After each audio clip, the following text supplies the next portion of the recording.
Ang daming pods. Bigay ni Arlene ito o mga ano. Wow, ang bait naman ni Irene. Arlene. Ay, kaso. Ay, teka, huwag muna akong mag-video.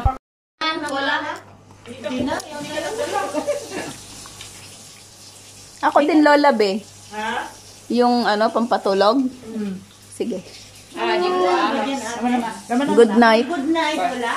Rama na, may message. Tatay ko ada good night eh. Kasi matagal ko na ilagay sa bag ko. Hindi naman ako Nabaring makaturo ga ng tatak. At iba yung may marama nanin. Iba yun, yung mag.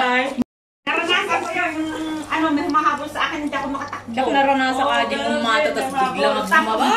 Para ano ako karada pa. Oh, pero gusto ko yung... Pero Ate Bea, mas gusto mo pang magtanim ng kamote. Wala kayo sa akin. Natutulog ako sa dahon. Tapos hindi ako nahuhulog. Ganun lang, oh. Ano yung beta fish? Dahon ng banana. Oo, bro, beta fish. Dahon ng banana, tapos nagkakasuman. Beta fish.